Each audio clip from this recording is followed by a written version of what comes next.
أهلا بكم في حلقة جديدة من سلسلة Amazing Ideas على قنوات Amazing. النهاردة يا جماعة أنا معاكم في حلقة إن شاء الله تبقى حاجة مدوية كالعادة. فكرة بسيطة جميلة مبتكرة مختلفة متفردة فريدة غير مسبوقة بكل المقاييس. على فكرة تعودتوا مني إن ما بهولش أبدا أبدا، بالعكس أنا تماما بحارب التهويل، بحارب التضخيم، بحارب عايز أقول المبالغات الفجة واستغلال الجماهير واللعب على وتر مشاعرهم ووتر عواطفهم. كل ده بحاربه تماما وحاجات أخرى كمان، وطبعا والتضليل بلا جدال.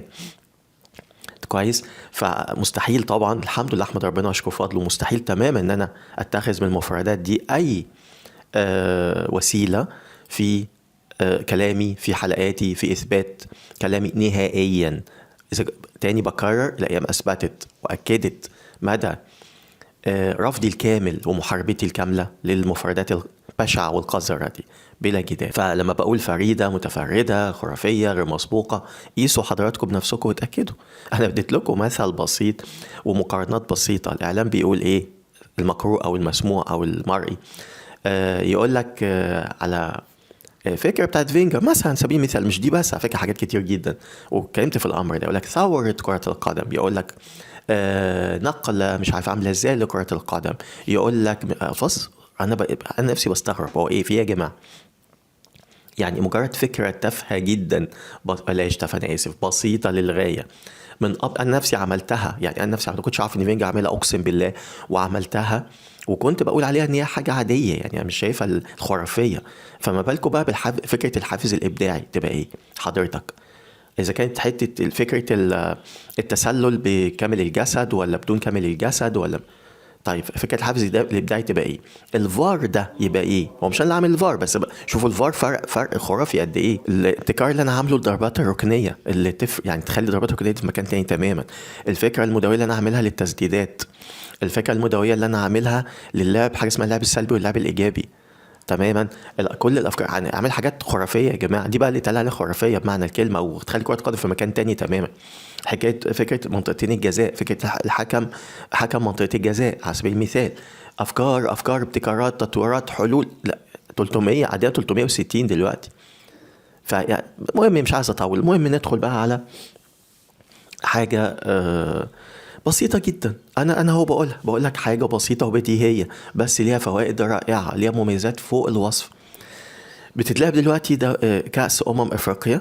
كويس. طبعا ما بتكلمش عن البطولات، يعني انا بتكلم في الافكار والابتكار، ما بتكلمش عن البطولات. بطوله كاس العالم كل 3 سنوات، بطولات بكل انواعها، تصفيات بكل انواعها، اخرها الحمد لله كاس ماسة العرب او بطوله ماسة العرب، وبطوله كاس دوري العالم على سبيل المثال مش الحصر يعني. فيعني اقول لكم ايه يا جماعه، اقول لكم ايه. المهم زي ما بقول بطوله كاس افريقيا بتتلعب الايام دي بنفس الطريقة القميئة، بنفس الأسلوب الفاشل، زود فشل على فشل آخر، بحاجة اسمها، طبعا معروف اللي من 300 400 سنة فاتت من أول كرة القدم. أبقى هزر يعني، أقصد يعني بقالها سنين طويلة جدا. كرة القدم على فكرة من 1848 على فكرة أو 45 حاجة زي كده. يا حضرتك بتتكلم في عدينا القرن ونص بمسافة، يعني داخلين في قرنين إلا ربع، حوالي 175 سنة وأكتر كمان. كرة القدم بتتلعب في البطولات المجمعة، واللي أنا رافضها تماما دلوقتي بنسبة كبيرة جدا. أصبحت فاشلة، أصبحت غير مجدية، أصبحت مساوئة كتير جدا. من ضمن الأمر ده واللي شفنا موضوع الجماهيرية وموضوع مشاكل التنظيم، وان انت بتبقى تحت رحمة البلد المضيف، اجواءها بقى مش عارف ايه. لا ده انا ان شاء الله هبقى اعمل حلقة مختصة، لاني برضو عشان ما تتوهوش مني، لان انا قلت الامر ده في اكتر من حلقة. قلت ده في حلقتي المتفردة تماما وفكرتي الرائعة لبطولة ماسة العرب اللي تكون بديلة كأس العرب التقليدية. قلت ده لسه مؤخرا في حلقة مهمة جدا اتكلمت عن سيئة كبيرة جدا جدا في مسألة البطولات المجمعة، وبالتحديد أكتر موضوع دور المجموعات بالتحديد. وقلت على مساوئ كبيرة جدا جدا. ان شاء الله هفرد حلقة كاملة تبقى جامعة شاملة كاملة، لان الامر ده خطير للغاية ومهم جدا. طلع حفيظ دراجي، حفيظ دراجي صحيح هو محسوب على المغرب وراجل، لكن في كل الامر مش محتاج محسوب على حد يا جماعة. الامر بديهي جدا، الامر واضح جدا، واضح للاعمى. العوار الكبير جدا. مش هقول لكم مؤامره زي ما طلع حفيظ اتكلم في القصه دي، وده يعني عايزين نبطل القصه دي يا جماعه. طالع مؤامره، يا امي قالش مؤامره بوضوح، بس عايز يقول انت مؤامره من الاتحاد الافريقي. مساله اللي انا قلته اللي اثرته قبل الجميع، اسمه عوار. والعوار اكبر من السلبيه. العوار اكبر من السلبيه واكبر من ال السيئة أو المساوئ. يعني أنا دايما بحب أنتقي ألفاظي جدا. فالتسلسل بتاعها السلبية ثم السيئة ثم العوار. العوار أعلى حاجة. فلا البطولة دي فيها عوار بلا جدال، عوار كارثي ضد مبدأ تكامل. ده اللي اتقال في البيان بتاع ولا في البوست اللي عمله دراجي وغيره. المفروض أنا مش فاهم إزاي ما خدوش بالهم من الأمر ده دلوقتي. حاجة غريبة جدا. أنا أول ما شفت النظام، اول ما شفته على طول قلت ايه ده حاجه مش طبيعيه، حاجه قلتها وكررتها مرتين، قلتها في حلقتين مختلفتين. الامر الاول زي ما او العوار ده ان حضرتك البطوله المجمعه عامل فيها دور مجموعات. يعني مش عارف مين العبقري طبعا، انا يعني بسخر اللي عمل النظام ده، لان حضرتك زودت عدد الفرق ل 24. طبعا دي تاني بطوله على التوالي، اعتقد الثانيه ما كانش، يعني الثانيه مش اكتر، كان في البطوله اللي فاتت. فجيت حضرتك عملت حركه كارثيه ان انت قسمتهم كالعاده، مش فاهم ليه، على 4 مجموعات، على 6 مجموعات من 4 فرق. ادى ده حضرتك اني تعمل حاجه غريبه جدا، ان انت بتلعب دور التاني اللي هو دور ال16، بتاخد حاجه اسمها افضل 4 توالت. جميل جدا، خدت افضل 4 توالت.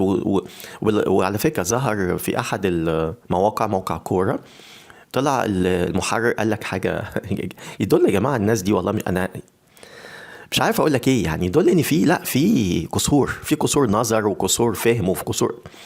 طلع المحرر يقول لك ان البطوله اعطت فرصه رائعه لاصحاب المراكز التوالت دي، قام يتزخم للبطوله وقوه، وبقى في متعه اكتر، وبقى في لعب لاخر لحظه.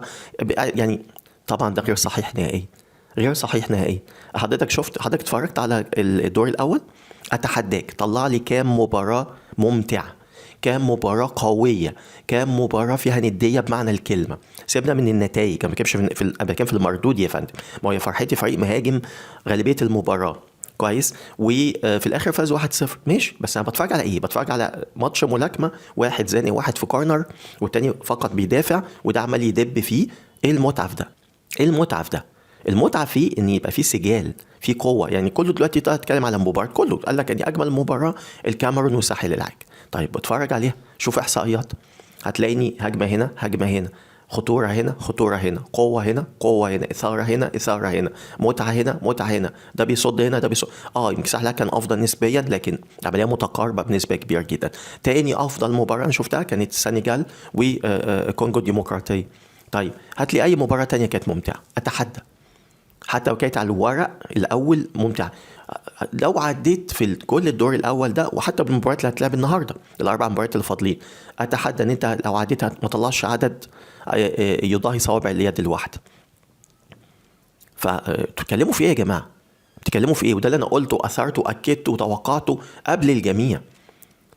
طيب تعالى حضرتك ليه، وده طبعا النظام الفاشل من البدايه، وتاهل عدد فرق لا يصلحوا انهم يلعبوا نهائيه البطوله، وجاب في المستويات، وقلت العوار كبير جدا جدا جدا، مساله الجابات الموجوده في المجموعه الواحده، ومساله وجود فرق حصلات، كل ده تحقق في البطوله دي. ممكن ما يكونش في كل المجموعات، لكن انا قلت حاجه واحده من الاثنين يؤدي المجموعه تبقى ضعيفه.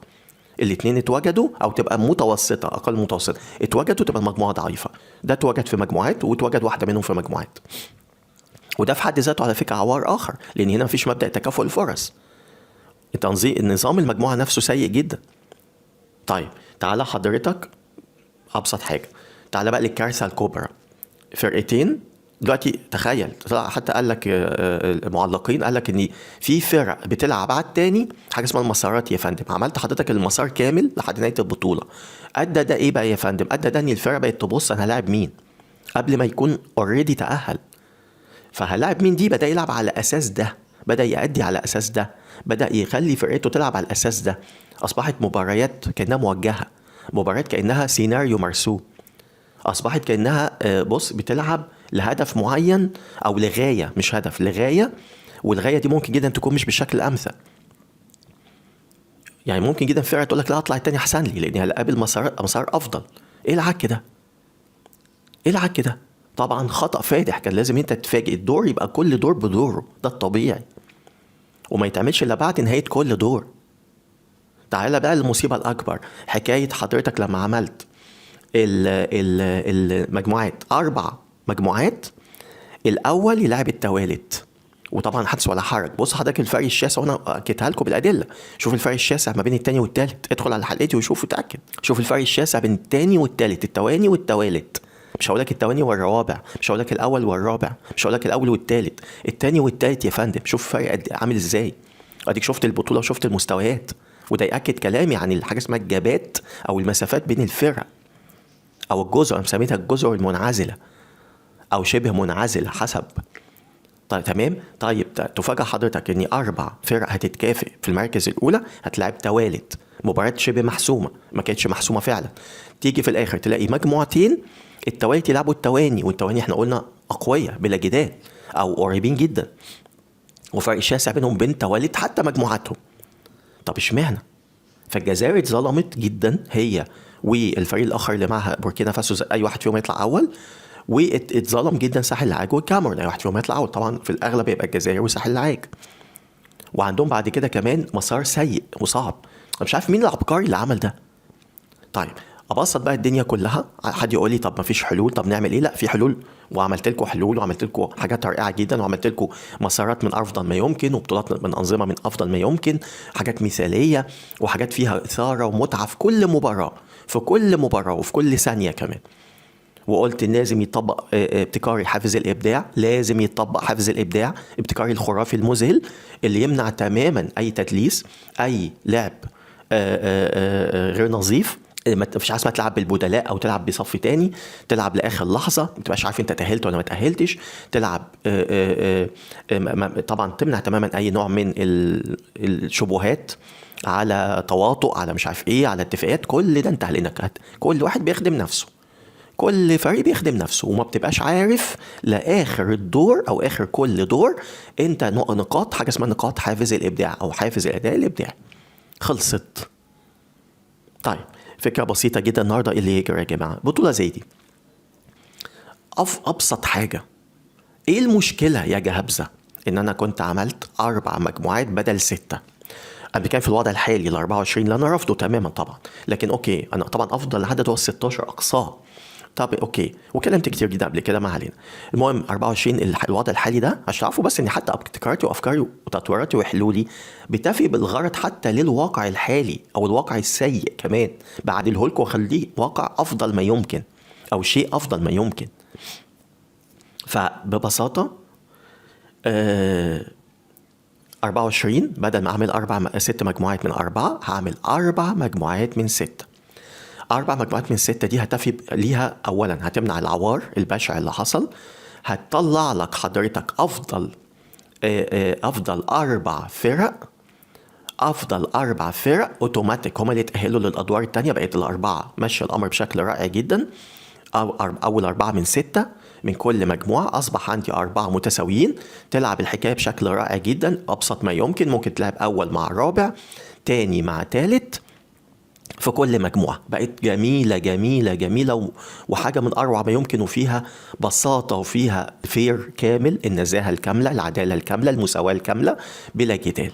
طيب تعالى فوق كده كمان في مميزات أخرى رائعة، إن حضرتك بتدي فرص أكبر بكتير لكل الفرق اللي بتتشدقوا وتقول الفرق الصغيرة وتاخد فرص ومش عارف المجموعة تاخد فرص. لا يا حبيبي، بديك أنا 5 مباريات كاملة، بدل ما تلعب 3 تلعب 5. عندك فرصة أو 2 و3، بالذات الفرق القليلة أو قليلة في الأداء الفني يعني والإمكانيات بتتصاعد، لأنها بتلعب بالحماس أكتر وبتلعب بالروح أكتر. ده في الأول بيبقى فيه خضة، فلما خليك تلعب 5 مباريات ويبقى في كمان زود على ده ان يبقى عندك مجموعه فرق يعني بدل ما انت تلعب مع مستوى عالي جدا قمه، ثم مستوى اقل منه حاجه بسيطه، ثم بعد كده دوبك انت فرصتك مع مين؟ مع مستوى اعلى منك حاجه بسيطه او زيك او اقل. لا طبعا، يبقى انت فرصتك مع ماتش واحد فقط، ويا حبذا لو عملت مفاجآت في الماتشين التانيين. ايه التهريج ده؟ وتشوف بعد كده ماتشات سيئه جدا وكلها فيها مسافات واسعه. لا، افضل من ده 1000 مرة ان انت بتدمج الفرق مع بعض. هيبقى عندك توب عالي مثلا سنغال، جزائر، مغرب، مصر، ايا كان، تمام. ثم بعده حاجة اقل قليلا كاميرون، سي كونغو، مالي مثلا، بدي مثل.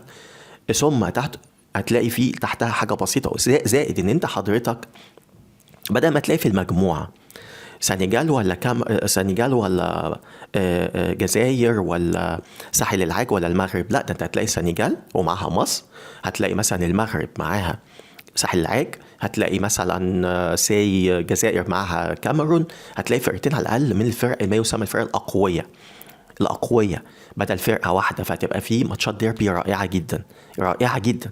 طيب هل ده بس؟ لا، هتلاقي تحتهم فريق كمان أقل قليلا لكن فريق قادر يعمل أداء رائع ومفاجآت قوية. مش هقول مفاجآت، هقول مباريات قوية زي كونغو، مالي، بوركينا مثلا.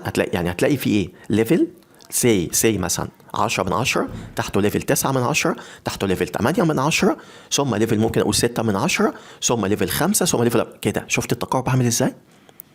لان بعد كده تخش بقى على ليفل 4. ليفل 4 هتلاقي فيه فرقة تانية ممكن تكون برضو قريبة وتعمل مباراة قوية ومميزة، ثم بعد كده فرق ليفل 5، ثم ليفل 6، وهكذا. ده افضل ولا حضرتك عامل 4 فرق مجموعات فرق مختلفة القوة تماما، فرق شاسع، حاجة؟ ايه ده؟ ايه التهريج ده؟ ايه التهريج ده بجد؟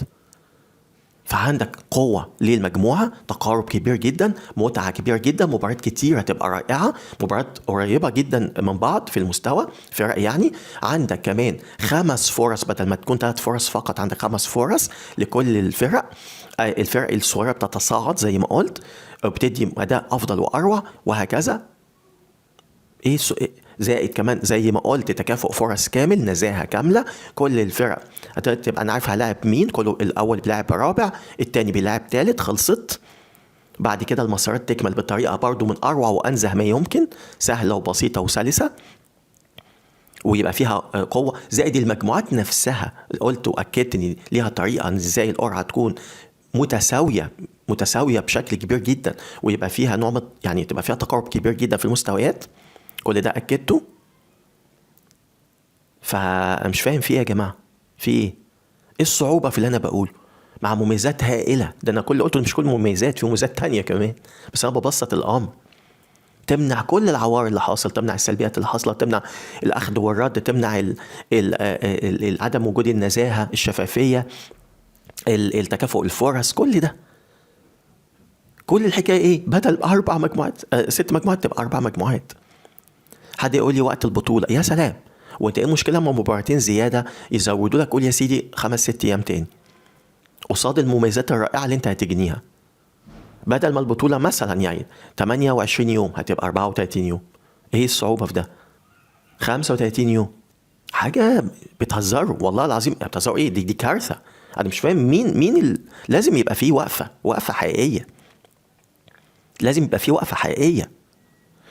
مش عايز اطول اكتر من كده، انا بس حبيت شيء اذكره بسرعه. وزي ما قلت دي مش كل المميزات ولا الفوائد الرائعه، لا في اكتر من كده بكتير، لكن انا حبيت يعني اجمل الامر في يعني الحاجات الاساسيه.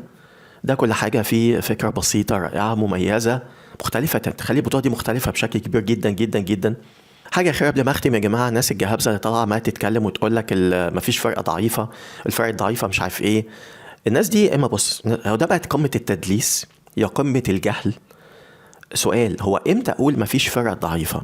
لما يكون الفرق اللي انت بتتكلم عنها دي بوتسوانا، بنين، اوغندا، السودان، اسمه ايه ده، يعني المجموعات الفرق اللي هي تحت، اللي هي تالت ورابع فريق في كل مجموعة، تمام، واضحة تالت ورابع فريق. حتى الجابون دخلت معه، تمام. دول يا جماعه، دول لما تلاقوهم حضراتكم بيأدوا كرة رائعه ممتعه، بيعملوا فرق كبير، بيهاجموا في اثاره، زي ما بيقولوا على قدم وساق، مش هقول راس براس، هقول يعني قريبين بشكل كبير من الفرق اللي بيلعبوها. هل ده موجود؟ لا طبعا، لا طبعا. انت بتبص النتيجه في الاخر، افريقيا فضل يدافع، فالنتيجه طلعت فرق هدف، جاب هدف كده في الضلمه، بقت 2-1، والفريق التاني بيلعب بالشوكه والسكينه، الفريق الكبير او الفريق الافضل. هي دي هو ده التقارب يا متقارب. طب لما الفرق التانيه شدت اهي، بقى تلاتات، ظهرت التلاتات لما خلاص مبقاش فيه بقى الا كده. وتونس كسبها 3 اللي هي شوف تونس اللي في قطف حالاتها 3. اوغندا مع كمان نقطة وغيرهم مع والمغرب وغيره، مع كمان حضرتك ما خدتش بال حضرتك من التقلبات الرهيبة في المستويات. فريق مفيش فريق ثابت. فريق بيلعب المباراة دي، شفتوا مالي اللي طلع الجهابزة، طلعوا مالي الجامدة الفظيعة الرهيبة اللي تتأهل نهائي البطولة، طلعت رديت عليهم كلامي اللي صدق كالعادة الحمد لله. قلت مالي ده فريق متقلب بطريقة رهيبة وشرحت بالتفصيل وقلت أكيد انتظروا مباراة قادمة. أهو اللي حصل المباراة القادمة، أداء باهت بنتيجة وطلع ب3 نقاط من المجموعة. وبيلعب قصاد مين حضراتكم يا جزء الأمر؟ انتوا بتهزروا. قلت يا جماعة بالعكس، ده اللي حصل ده بيعكس ضعف البطولة، ان اللي فوق العالي ونزل مستوى نازل جدا، فهو قرب كتير للفريق الضعيف. فبقى زي ما انت شايف كده، سواء في النتائج او حتى الى حد ما بتتجرأ الفرق الضعيفة وبتهاجم. طبعا ده انا نفسي ان ده يحصل، بس يحصل صح. الضعيف يعلى والكبير يفضل زي ما هو، ساعتها هتشوف حاجة خرافية. وده اللي انا بشتغل عليه دايما، يا فشلة يا جهلة يا اللي ما تفهموش اي حاجة في اي حاجة، يا اللي بتصدروا دايما تدليس وبتصدروا دايما خداع. كل ده طبعا لأهداف على فكرة، عشان لما يفوز اللي انت عايزه يفوز، لما يفوز يبقى بص فاز على مش عارف مين، التضخيم والتفخيم والتهويل والمبالغات والكذب والخداع والتدليس، والواقع قدام قوي يخرم عينك. مع العلم ان هم نفسهم يردوا يقولوا ايه ده، احنا هنشوف بقى البطولة بجد من دور ال16.